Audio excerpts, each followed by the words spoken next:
కృష్ణా జిల్లా ZP chairperson అయిన ఉప్పాల హారిక గారి మీద టీడీపీ జనసేన గోండాలు దాడి చేయడం నిజంగా చాలా దారుణం, చాలా దురదృష్టకరం. దీన్ని నేను తీవ్రంగా ఖండిస్తూ ఉన్నాను. ఒక మహిళా ప్రజాప్రతినిధి, అది ఆ జిల్లాకు ప్రథమ పౌరురాలైన హారిక గారి మీద ఈ విధంగా దాడికి పాల్పడుతూ ఉంటే పోలీసులు చోద్యం చూస్తూ ఉండే పరిస్థితి. అసలు ముఖ్యమంత్రి గారు, డిప్యూటీ సీఎం గారు, ఒక మహిళా హోంమంత్రి గారు ఇంత సంఘటన జరిగితే ఏం చేస్తూ ఉన్నారు? ఎంత దారుణం! ఒక మహిళా ప్రజాప్రతినిధికి, జడ్పీ చైర్పర్సన్ స్థాయిలో ఉన్న మహిళకే ఈ రాష్ట్రంలో రక్షణ లేకపోతే సాధారణ మహిళలకి ఇంకా రక్షణ ఎక్కడ ఉంటుంది? ఎంత దారుణం అంటే, మహిళల మీద ఎవరైనా చేయి వేస్తే తాట తీస్తానన్నారు పవన్ కళ్యాణ్ గారు. పవన్ కళ్యాణ్ గారు ఇప్పుడు ఒక జడ్పీ చైర్పర్సన్ మీదే మీ జనసేన గోండాలు కూడా అందులో ఉన్నారు. దాడికి పాల్పడితే మీరు ఏం చేస్తూ ఉన్నారు?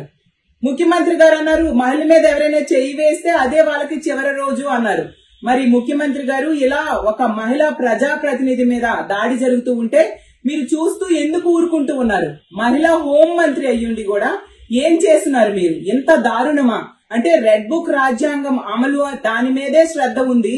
అందులో భాగంగా ప్రజాస్వామ్యాన్ని కూనీ చేయడానికి, ఎవరైనా తమ వాయిస్ ని వినిపించాలి అంటే వాళ్ళని అణిచివేయడంలో భాగంగా ఈ విధంగా ఒక మహిళని కూడా చూడకుండా ఆవిడ మీద దాడికి పాల్పడడం ఎంతవరకు సమంజసం? ఇలాంటి సంఘటనలు పదే పదే రిపీట్ అవుతూ ఉన్నాయి.